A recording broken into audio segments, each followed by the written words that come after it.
ഒരു പുതിയ വീഡിയോയിലേക്ക് എല്ലാവർക്കും സ്വാഗതം.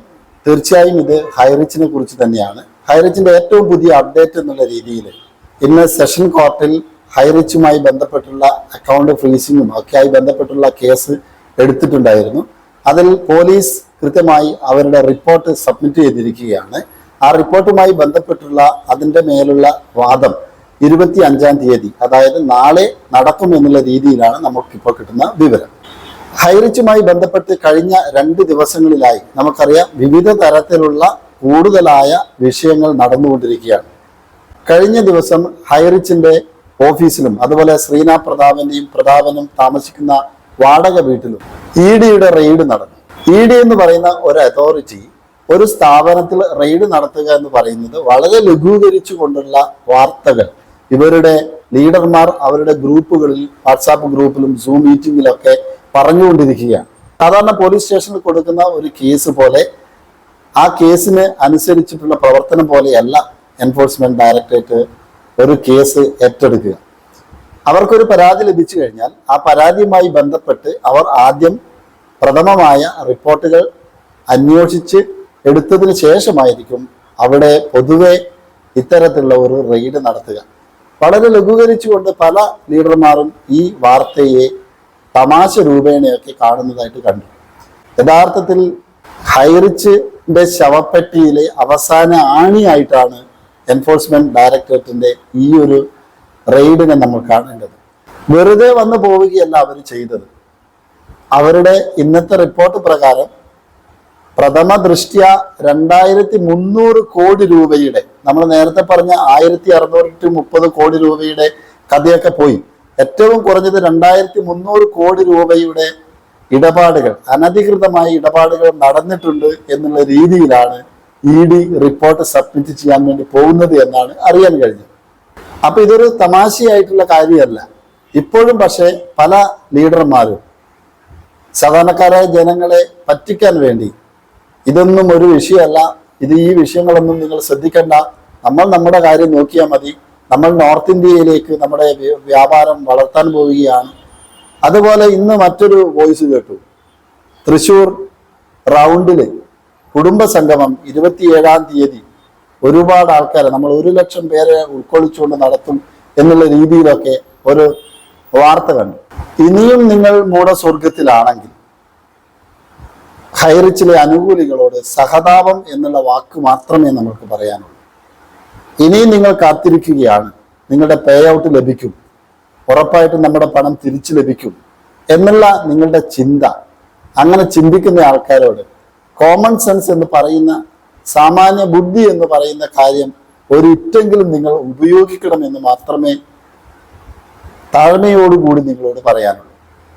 അപ്പൊ അങ്ങനെ പല ആൾക്കാർ നമ്മളുമായിട്ട് ചർച്ച ചെയ്യുന്നുണ്ട് ഇനി എന്ത് എന്നുള്ളതിനെ കുറിച്ച്. നിങ്ങൾ ആലോചിക്കേണ്ടത്, ഇഡിയുടെ ഒരു റെയ്ഡും ഒക്കെ നടന്നു കഴിഞ്ഞ സ്ഥിതിക്ക് നിങ്ങളുടെ സെഷൻ കോർട്ടിലെ വിധിയെ അല്ലെങ്കിൽ സെഷൻ കോർട്ടിലെ വാദത്തെ അത് വലിയ രീതിയിൽ സ്വാധീനിക്കാനുള്ള സാധ്യതയുണ്ട്. GSTയുടെ കേസാണ് എന്ന് ഇപ്പോഴും ഇവർ പറഞ്ഞുകൊണ്ടിരിക്കുകയാണ്. GSTയുടെ കേസ് ഒന്നും എവിടെയും നിലനിൽക്കില്ല എന്നുള്ള കാര്യം ഒരു സത്യമാണ്. ഞാൻ പല വീഡിയോയിലും ആ കാര്യം ഞാൻ പറഞ്ഞിട്ടുണ്ട്. GSTയുടെ കേസ്, നിങ്ങളുമായി ബന്ധപ്പെട്ടുള്ള GSTയുടെ കേസ് പല രീതിയിലും അത് ഒഴിവായി പോകാനൊക്കെയുള്ള സാധ്യതയുണ്ട്.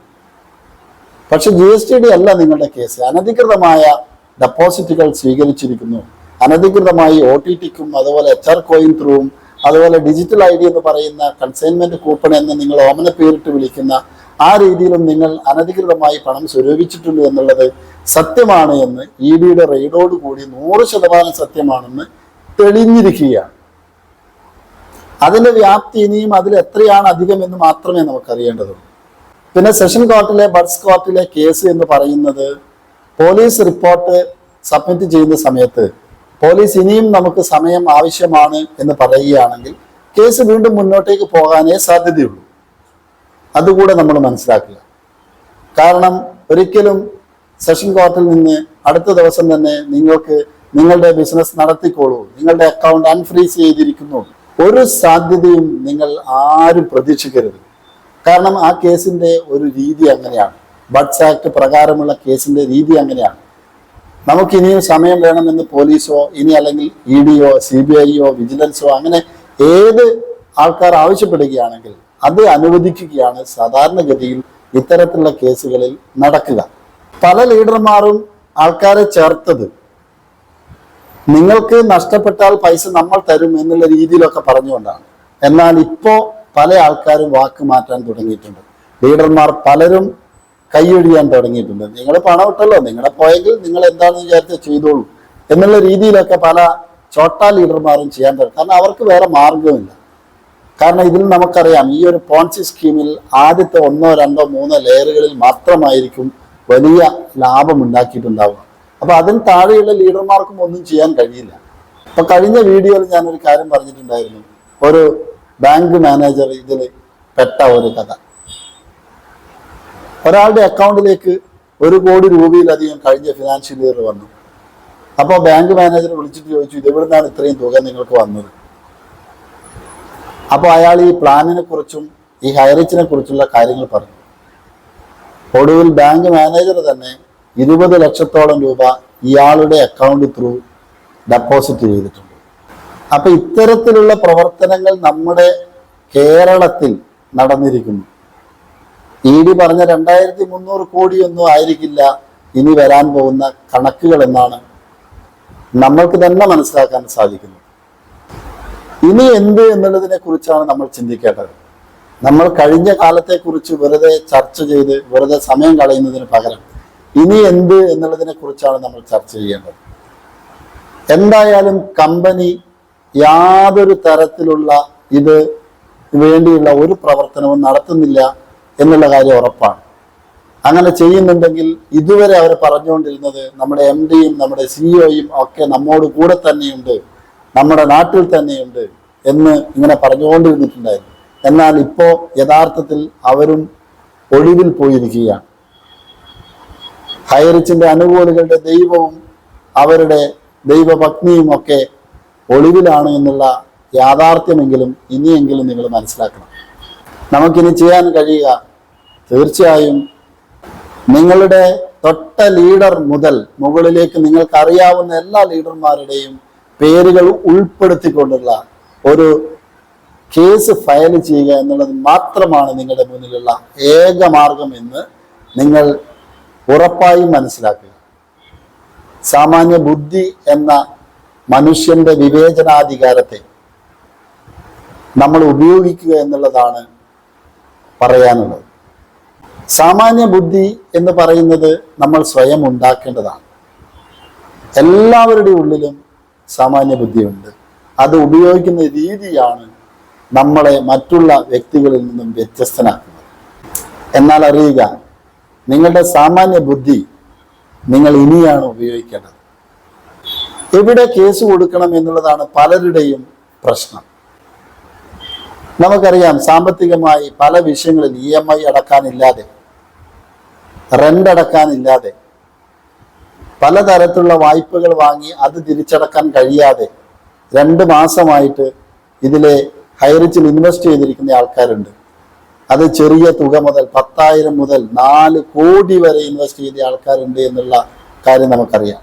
അപ്പൊ ഓരോരുത്തർക്കും അവരവരുടേതായ ബുദ്ധിമുട്ടുകളായിരിക്കും.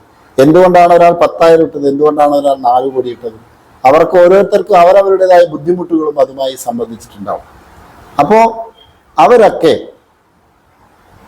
എങ്ങനെ ഇത് തിരിച്ചു ലഭിക്കും എന്നുള്ളതിനെ കുറിച്ചാണ് നമ്മൾ ഇനി ആലോചിക്കേണ്ടത്. അവസാനമായി ഇത് എന്ത് ചെയ്യണം എന്നുള്ളതിനെ കുറിച്ച് നിങ്ങൾ ആദ്യം ആലോചിക്കുക. നിങ്ങളുടെ ഏറ്റവും അടുത്തുള്ള പോലീസ് സ്റ്റേഷനിൽ നിങ്ങൾക്ക് തൊട്ട് മുകളിലുള്ള ലീഡർ മുതൽ ഉള്ള ആൾക്കാരുടെ പേര് വെച്ചുകൊണ്ട് തന്നെ ഒരു പരാതി സമർപ്പിക്കുക എന്നുള്ളത് മാത്രമാണ് നിങ്ങളുടെ മുന്നിലുള്ള ഏക മാർഗം. ആ പരാതി നിങ്ങൾക്ക് പോലീസ് സ്റ്റേഷനിൽ സബ്മിറ്റ് ചെയ്യാം, നിങ്ങൾക്ക് ജില്ലാ കളക്ടർ മുഖാന്തരം സബ്മിറ്റ് ചെയ്യാം, നിങ്ങൾക്ക് നേരിട്ട് ബഡ്സ് ആക്ടിലേക്ക് നിങ്ങൾക്ക് നേരിട്ട് ഫയൽ ചെയ്യാൻ സാധിക്കും.